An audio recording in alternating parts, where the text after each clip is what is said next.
Hey guys, what's up? 2-Bit Jesus here with the first review of 2023, and as those words just left my mouth, I can't believe that I said them. Back in 2015, I was just focused on doing a review and then moving on to the next one. I would not think that I would be doing this years later, but hey, here we are, and this year is going to prove to be a very special one. As you can tell, we're in a new location here. I thought I would spice it up. I've been in the same little area for, the past 2-3 years. Thought, why not change it up, switch it up, go to a different room and record. And here I am. And so today we are beginning with a review I always thought that I would do during Halloween, but 2023 is so packed full of reviews. I'm doing a huge year this year. I'm doing a lot of reviews this year. It's packed full of reviews for you guys. And yeah, I thought I would always do this for a Halloween episode, but frankly, we got enough reviews for Halloween this year. I had to move these somewhere, and I thought, well, you know, the beginning of the year is kind of slim, so that's where these reviews got moved to. So, without further ado, we are reviewing Hunter the Reckoning for the original Xbox. Let's jump right in.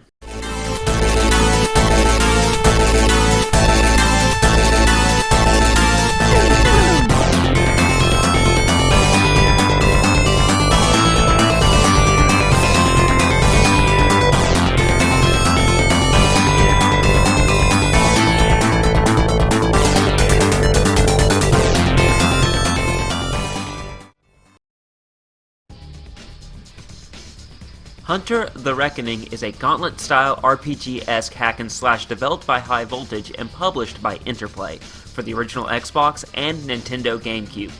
It was released in the summer of 2002 for the Xbox and fall 2002 for the GameCube. This game is based on the pen-and-paper tabletop game of the same name. This game takes place in the World of Darkness tabletop series. I wasn't able to find much on the development of this game. It seems that White Wolf, the property owner of Hunter the Reckoning, and Interplay wanted to make this tabletop into a video game, and that's what they set out to do with High Voltage. While the playable characters were created by the development team from the classes of Hunter the Reckoning, other characters were taken from the tabletop game itself. The game's look is inspired from various dark-themed movies like Blade, The Crow, and Dark City. According to an online interview with the development team, the game came about from a brainstorming meeting with Interplay. Some of the staff were fans of the tabletop series. They chose Hunter the Reckoning because they thought it would fit best for an action game. Well guys, that's all I was able to find. With these tidbits done, let's hunt in this review. The controls are decent, with some jankiness included. You have a twin-stick style to the controls. The jank will come from your ranged attacks, mainly. A lot of times, I would fire a shotgun point-blank range and miss the zombie, or I guess terror, I think is what they're called. Also, while sometimes moving around the levels and trying to avoid hordes, the controls would feel sluggish. You have 3 attacks: melee, ranged, and magic. The melee does its job by hacking through hordes of monsters, but especially in the later levels, you will use it less and less, because as you progress in the game, these terrors grow stronger and stronger, and it's best to keep your distance. Of course, you have your base melee weapon, but you can pick up others like a chainsaw. The ranged attacks are more varied. Each character has their own based ranged weapon that is weak compared to the shotguns, assault rifles, and rocket launchers you could obtain throughout the game. One plus side to your base weapon, though, is it has unlimited ammo, and specifically with Father Cortez, he's like a one-hit kill on the vampire ladies with his crossbow. Your magic, or conviction as they call it in this game, is unique to each playable character. They vary from healing characters, buffing up their defenses, their strengths, and speed. You also have a conviction attack that deals out a powerful blast of magic or freezes enemies, allowing you to get some free hits in. There are some hit detection issues, especially with those ranged weapons as I mentioned earlier, but also melee can have this issue as well. Usually in video games, when an enemy is hit, they are stunned for about a second.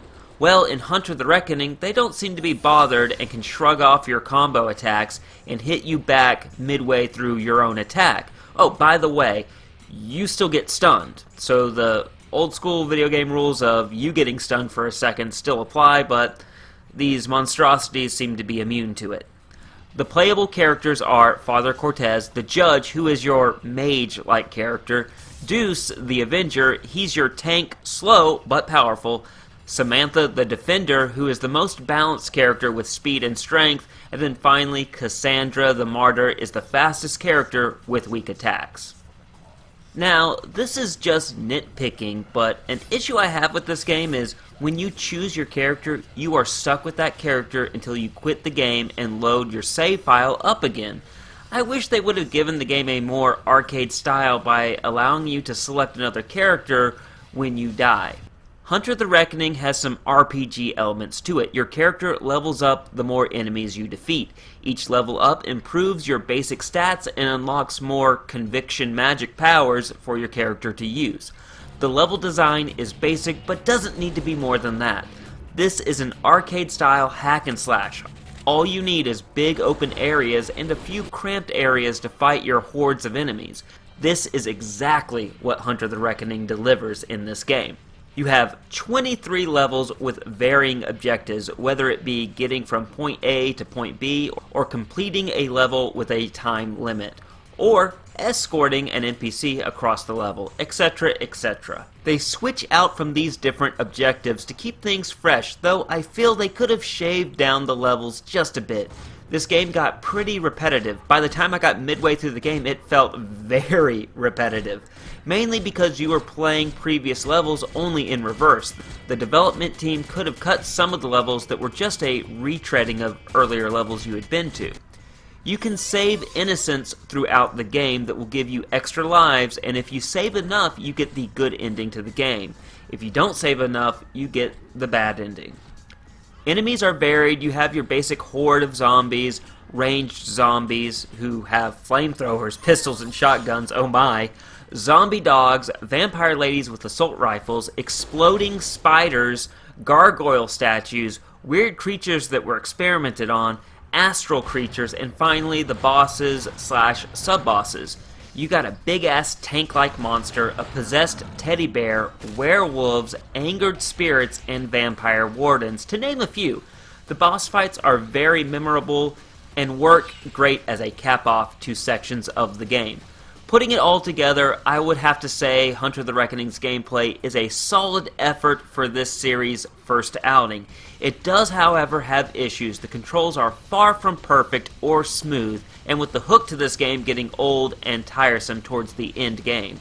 The positives are a diverse cast of playable characters and enemies to fight, memorable boss fights, and something I did not mention at the top of this review section, but you can have up to 4 players, which makes this game a blast to play with family and friends.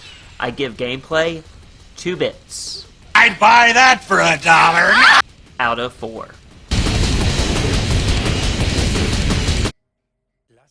The sound quality is fair. Sound effects are great, the weapons and attacks have a solid and impactful sound to them. The music, when I notice it, it fits the theme of the game, but for the most part it is in the background and not very noticeable as the sound effects overpower it, and in some sections of the game there is no music at all, just ambient sounds.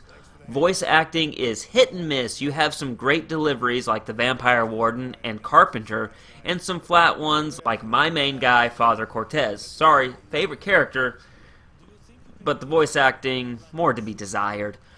The sound in certain cutscenes seems to go out of sync from time to time. Looking at other playthroughs online, I saw this same issue, so it wasn't just an issue with my copy of the game or my console, thank course Jesus. Sound is solid, but falls short from being great. 1.5 bits. I'd buy that for $1! Out of 4. You don't seem to understand. They came in here. They killed my family. They made me into this thing. I didn't want it. I didn't ask for it. I had no choice!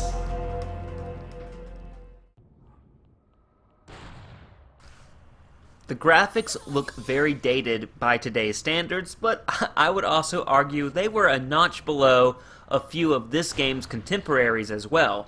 There are some portions of the game where the textures look rather bland. I get that they were building a game from the ground up and probably put more time in the gameplay than the visuals, but the gameplay itself lacks a lot of polish, so I must chalk this up to either inexperience or a constrained budget.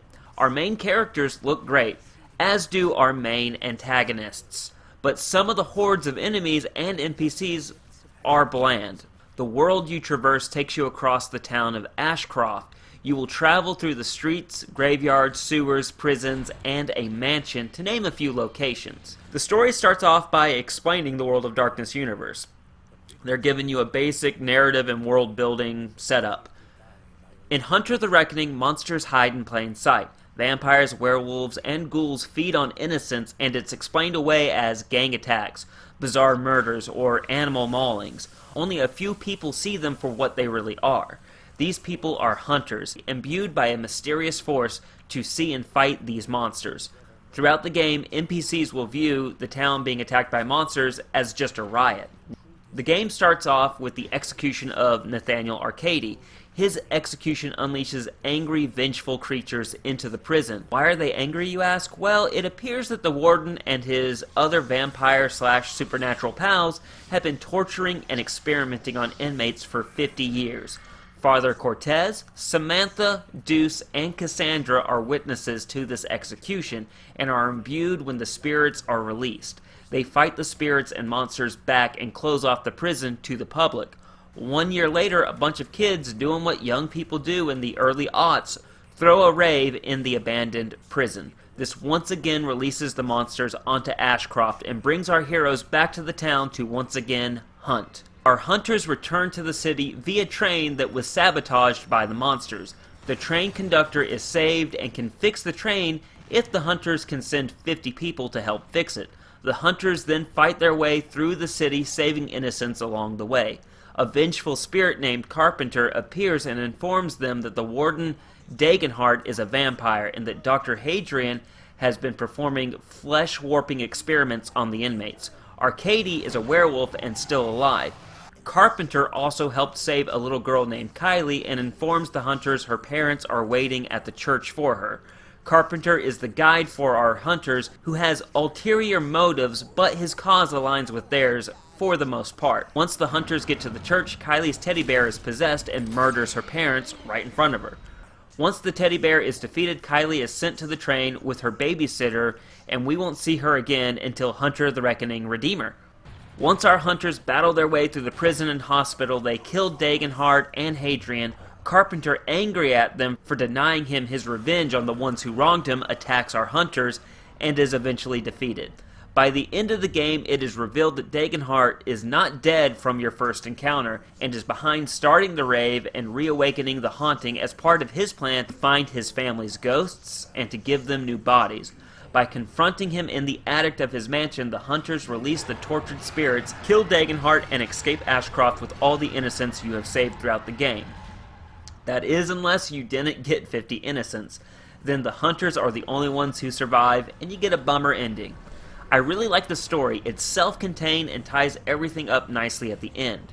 Greatest story ever told? No. But it is a good story, and an excuse for you and your friends to battle hordes of nightmares. With solid story, and good to sketchy visuals depending on what section of the game you're looking at, presentation gets 2 bits. I'd buy that for $1. Out of 4.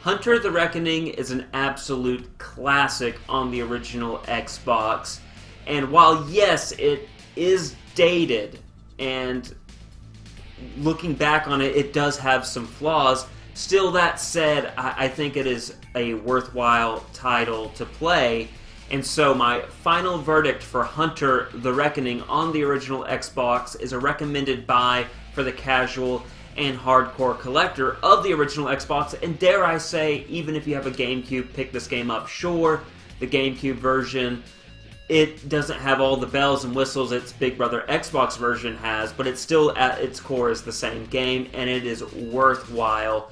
And for those looking to pick it up, you can find it online for around $7 to $13, or better yet, Hunter the Reckoning is backwards compatible on all new Xbox systems, and I believe it's like $10 on the Microsoft Store. So you don't even have to have an original Xbox to enjoy this game. You can right now get on your Xbox One or Xbox Series X or Xbox Series S or whatever the hell we're naming Xboxes nowadays. Get on there, go on the Microsoft or the Xbox Store, and you can get this game.